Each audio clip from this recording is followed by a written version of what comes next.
আসসালামু আলাইকুম এভরিওয়ান, আমি ফারদিন আর আপনারা দেখতেছেন MD Fardin blogs. I hope আপনারা সকলে অনেক অনেক ভালো আছেন। তো আজকে হচ্ছে আমরা যাচ্ছি প্র্যাকটিসের জন্য, কিন্তু প্র্যাকটিসে যাওয়ার আগে যে পরিমাণ বৃষ্টি হয়েছে সারা রাস্তায়, বৃষ্টির কারণে পুরা রাস্তায় একদম ভিজা। আর আমি একা ছিলাম না, আমার সাথে ছিল ইয়ামিন আর ওর একটা বন্ধু। তো হচ্ছে আমরা এই ভিজা রাস্তার ভিতর দিয়ে সাইকেল চালাতে চালাতে চলে আসি মেন রোডে। রাস্তা ভিজা থাকার কারণে আমরা ঠিকঠাকভাবে সাইকেল চালাতে পারতেছিলাম না, তো যার কারণে হচ্ছে আমরা খুবই আস্তে আস্তে সাইকেল চালিয়ে বাড়িধারা পার করে চলে আসি হচ্ছে আমাদের গ্রাউন্ডের এখানে। তো আমাদের গ্রাউন্ডে হচ্ছে কয়েকজন মেম্বার ছিল, আর হচ্ছে পুরো গ্রাউন্ড ছিল ভিজা। কোথায় কি প্র্যাকটিস করবো এটা কিছুই বুঝতে পারতেছিলাম না। তো কিছুক্ষণের মধ্যে চলে আসে বড় ভাই সালমান। ওকে তো তেমন দেখাই যায় না, এর আগেও বলছিলাম যে খুবই রেয়ার মানুষ, আর যার কারণে ওরা তেমন দেখা যায় না। ও ব্যস্ত থাকে আর আমি তো সারাদিন ব্যস্তই থাকি, যার কারণে আমি হচ্ছে সবসময় সময় পাই না যে প্র্যাকটিসে আমি গুলশানের গ্রাউন্ডে আসবো। তো মাঝে মাঝে আসি, যেদিন আমি টাইম পাই, বিশেষ করে আসি হচ্ছে আমি শুক্রবারে। যদি কোনো সময় আমি বিকাল টাইমে ফ্রি থাকি অন্য কোনো দিন, তখন হচ্ছে আমি এদিকে আসা ট্রাই করি। তো এখন হচ্ছে আমি একটু প্র্যাকটিস করবো, ভিজা হলেও প্র্যাকটিস একটু করা লাগবে। তো আমি এই জন্য হচ্ছে একবারে রেডি হয়ে নিচ্ছি, হেলমেট নিয়ে আসছি আজকে। আমি শুধু প্র্যাকটিসের সময় ইউজ করি সবসময়, এমনি রাইডিং টাইমে আমি হেলমেটটা ইউজ করি না। তো আর এখানে ছিল হচ্ছে রিফাত, আর কিছুক্ষণের মধ্যে এখানে চলে আসে হচ্ছে ওয়ালিদ। ওয়ালিদ হচ্ছে একটা ছোট ভাই ক্লোজ, তো ও আসে। দেন হচ্ছে আমি আমার স্টান্ট শুরু করি। আজকে আমি কিভাবে স্টান্ট শুরু করি সেটা আপনারা দেখতে থাকেন, আর কি পরিমাণ ক্র্যাশ করি।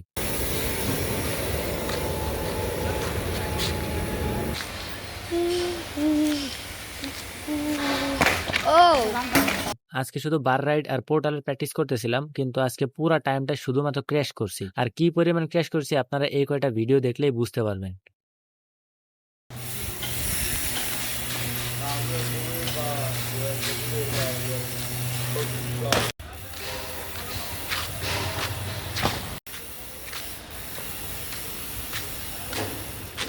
তো ক্র্যাশ করার পরে আমি হচ্ছে স্টান্ট এখন বাদ দিয়ে একটু বসবো। তো সামনে হ্যান্ডেলবারের উপরে সালমান বসে ভিডিও করতেছিল, তো ওর কাছে ছিল মোবাইল। তো একটা সাইকেলের উপরে আমি বাধাই দিই, কারণ আমি কিছু দেখতে পারতেছিলাম না যে আমার সামনে কি ছিল না ছিল। তো ও সামনে বসে আমার সাথে কিছুক্ষণ আড্ডা দিচ্ছিল, মানে বলা যায় ও হচ্ছে এখানে বসে আরামে একটা হেলিকপ্টারের উপরে বসে আড্ডা দেওয়ার মতো সামনে বসে আমার সাথে কথা বলতেছিল। তো এখানে হচ্ছে ওয়ালিদ বাই বাই দিচ্ছে, আর সালমানও বলতেছে যে ও চলে যাবে। তো আমরা হচ্ছে চলে যাওয়ার প্ল্যানিং করতেছি, কিন্তু আমি আবার চিন্তা করতেছিলাম যে না, আজকে যেহেতু একটু টাইম আছে, তো আজকে আর একটু প্র্যাকটিস করা যায়। তো যাই হোক, প্র্যাকটিস করতে করতে সন্ধ্যা হয়ে যায়। আর এর মাঝখানে হচ্ছে আরো একজন ইউনিক মানুষ আসে, যাকে খুব একটা সময় দেখা যায় না। তো এখানে সবাই প্রস্তুত ছিল বের হওয়ার জন্য, আর এখানে চলে আসছে রাজ। তো ওকে তেমন দেখা যায় না। যাই হোক, ওর ভুড়ি দেখাচ্ছিলাম, ও এতদিন পরে আসছে, আরো মোটা হয়ে গেছে, বড় হয়েছে। তো এখনো বলতেছিল যে ভাই আমার ভুড়ি দেখান, আমার ভুড়ি বের হয়ে গেছে। তো যাই হোক, ভিডিওটা কেমন লাগলো অবশ্যই আপনারা কমেন্টের মাধ্যমে জানাবেন। Don't forget the like and follow my page and stay well, take care, Allah হাফেজ, আসসালামু আলাইকুম।